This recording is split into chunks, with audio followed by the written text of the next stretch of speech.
When you reach your late 60s and early 70s, nobody prepares you for how strange life begins to feel. People warn you about retirement money. They warn you about cholesterol, blood pressure, medications, and doctor visits. But very few people sit down and tell you the truth about what really changes between 65 and 75. And I'll tell you something from my own life, friends. This is not the decade when life becomes impossible. It's the decade when life becomes heavier. Little things, ordinary things, things that never used to cost you a second thought suddenly ask something from you. A little more energy, a little more courage, a little more patience.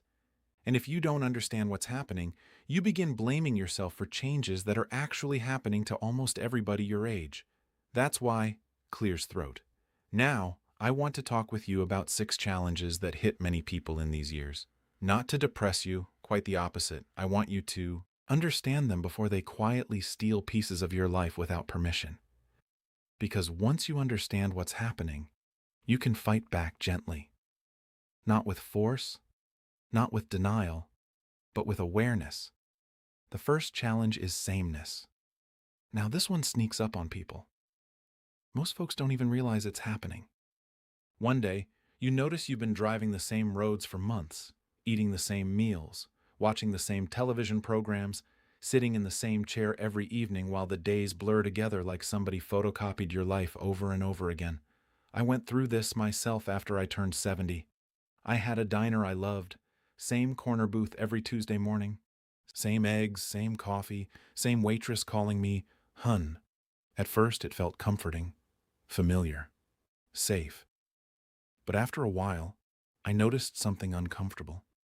My world was shrinking, without asking my permission. My brain wasn't waking up anymore. I wasn't curious. I wasn't interested. Days stopped feeling memorable. And let me tell you something important, friends. The brain gets old faster when nothing surprises it anymore. People think staying sharp means crossword puzzles and vitamins. Those things are fine, but what really keeps the mind alive is novelty. Small surprises, tiny moments where your brain has to pay attention again. One afternoon, I drove 3 streets farther than usual and found a little park I'd never noticed before.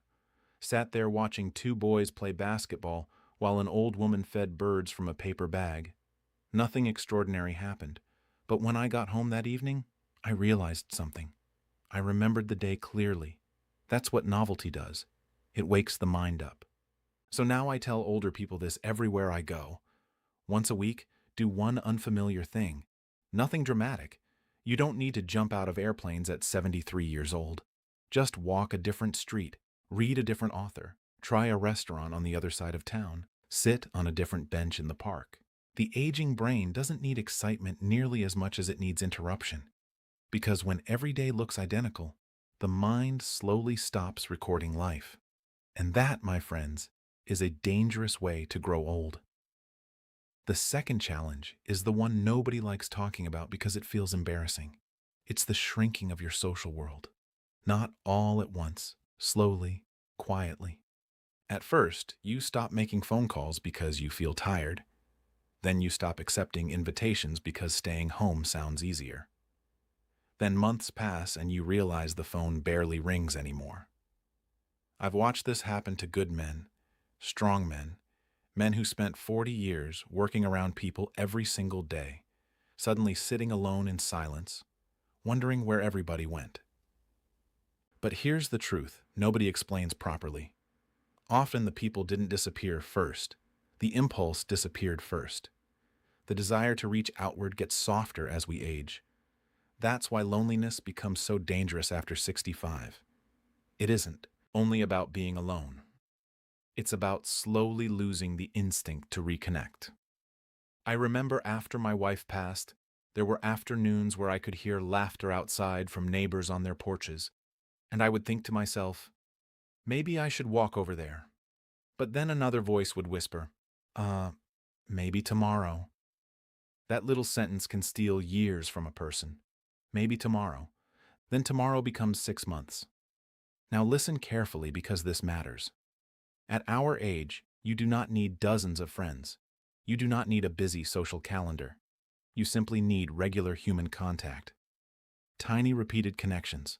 The cashier who recognizes your face.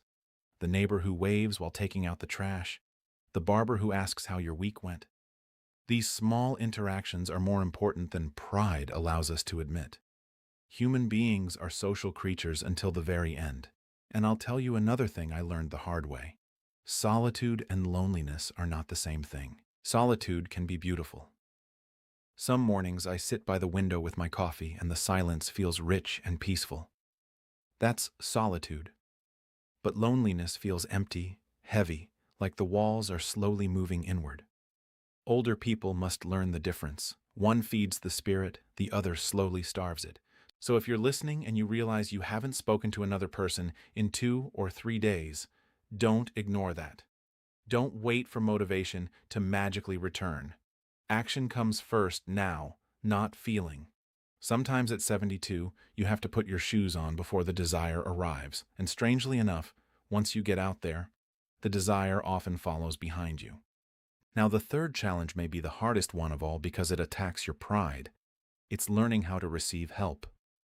Most of our generation was taught that strength meant handling things alone. We raised children, paid bills, worked jobs we hated, cared for sick parents, survived losses nobody even knows about. We became experts at carrying weight quietly. But somewhere after 70, life starts asking a painful question. Can you let someone help you without feeling ashamed? That's not easy.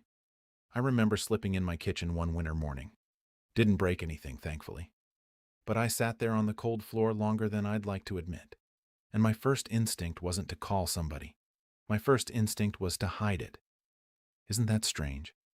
Even alone on the floor, many older people are still protecting everyone else from their own reality. We don't want to become burdens. We don't want our children worrying. We don't want neighbors seeing weakness. But friends, refusing help does not preserve dignity nearly as much as people think it does. Sometimes it only delays disaster. I knew a man named Walter. Proud fellow, retired electrician, tough as nails.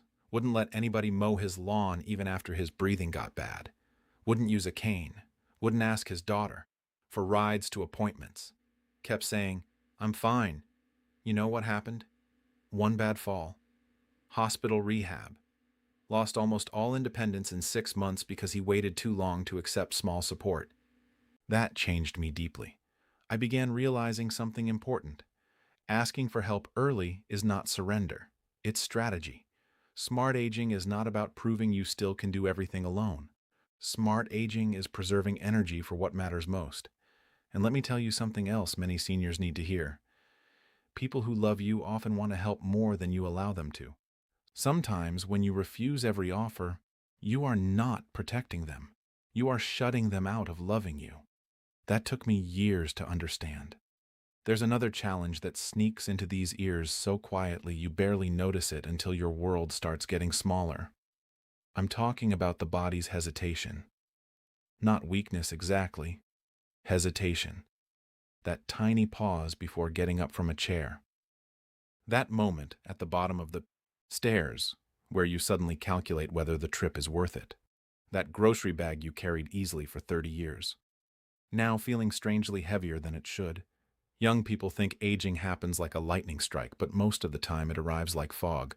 Slow, quiet, almost polite. I remember standing in my garage one afternoon, staring at a ladder I had climbed 1,000 times before, and for the first time in my life, my body asked me a question before moving. Are we sure about this? That shook me. Not because I couldn't climb the ladder, but because the automatic confidence was gone. And here's what I want older folks listening to understand. Many times the body doesn't stop first. The willingness stops first. You avoid one difficult movement, then another, and slowly the body learns smaller living. That's how people shrink without realizing it.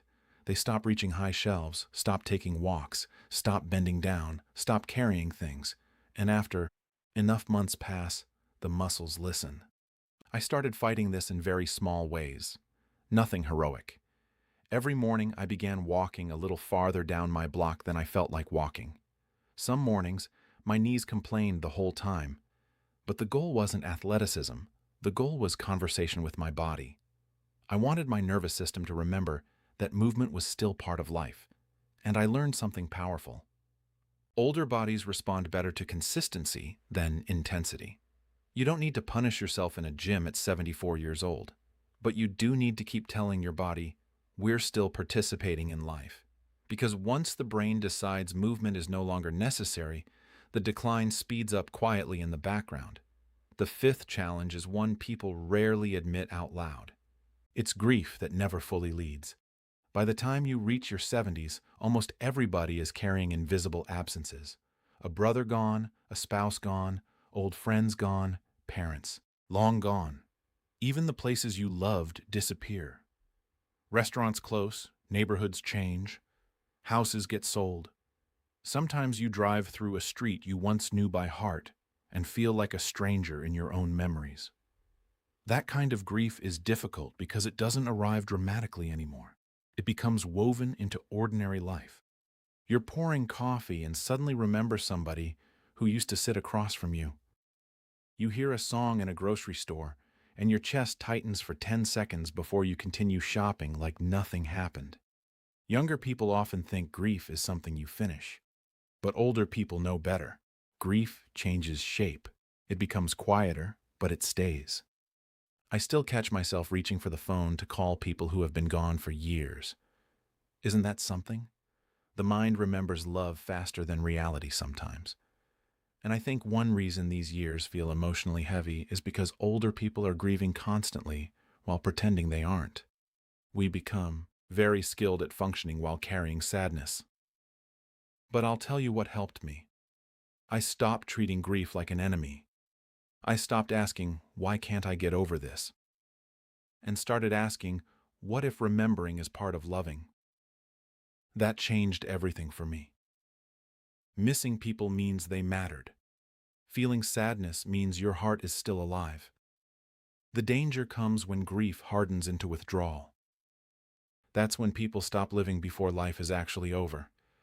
So if you've lost people, and I know many listening have, please hear me carefully. Do not build a shrine out of your pain and move into it permanently. Carry your memories with tenderness. Yes, speak their names. Tell stories about them. But keep living too. Keep laughing too. The people we loved would not want us sitting in dark rooms waiting to join them. Life still asks something from us while we're here. And now we come to the sixth challenge, maybe the deepest one of all. It's the question of purpose. After the old identities fade away, this one hits people harder than they expect, especially good, hard-working people. For 50 years, you knew who you were because somebody needed you. You were the provider, the mother, the boss, the worker, the problem solver, the caretaker. Every morning had instructions attached to it. Then one day the children are grown, the career is over, the schedules disappear, and suddenly you wake up asking a frightening question. Who am I now? A lot of older people become depressed without realizing this is the real wound underneath everything else. It isn't simply aging, it's the loss of role. I went through this myself after retirement. For the first year, I kept acting like I was on vacation. But eventually, vacation turns into emptiness if there's no deeper meaning underneath it. I remember sitting in my living room one afternoon thinking, nobody really needs me today. That sentence can become dangerous if you repeat it long enough. But age taught me something beautiful too. Maybe the final stage of life is not about being needed by the world every minute. Maybe it's about finally meeting yourself underneath snorts all the roles you spent decades performing. That takes time and honesty. Some people never do it because they stay busy distracting themselves until the end. But if you sit quietly long enough, eventually you begin discovering what still brings you alive. Not productivity, not usefulness. Aliveness. Maybe it's gardening. Maybe it's painting little birds nobody will ever buy. Maybe it's reading history books. Maybe it's helping one lonely neighbor feel seen. Maybe it's simply learning how to enjoy your own company without guilt. There's wisdom in that. Real wisdom. The world teaches young people to build identity through achievement. Old age teaches something entirely different. It teaches identity through presence, through attention, through appreciating what remains instead of mourning only what disappeared. And after all these years, Here's what I honestly believe. The people who age with the most peace are not necessarily the healthiest or richest. They're the people who learn softness without surrender. They stop fighting reality every morning. They adapt. They become gentler with themselves. They stop measuring their worth by speed, productivity, or independence alone. They learn how to receive joy in smaller forms. A warm cup of coffee, a phone call from a grandchild, sunlight through a kitchen window, a quiet walk at dusk. These things sound small when you're young. Later in life, they become enormous. So, if you're somewhere between 65 and 75 or even older than that, I want you to remember something before we part ways.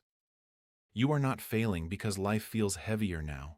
You are carrying a brain and body that simply require more intention than they once did. That's not weakness. That's human aging. And despite all the losses these years can bring, there is still deep beauty available to you. There is still curiosity left, still connection left, still laughter left, still purpose left. Maybe not in the loud, ambitious way the world celebrates when we're young, but in a quieter, truer way. Thank you for spending this time with me. I really mean that. And if something in these words stayed with you, hold on to it this week. Take the walk. Make the phone call. Try the unfamiliar thing. Let somebody help you. Be a little kinder to yourself than you were yesterday. We've all come a long way to get here. Take care of yourself out there, my friends.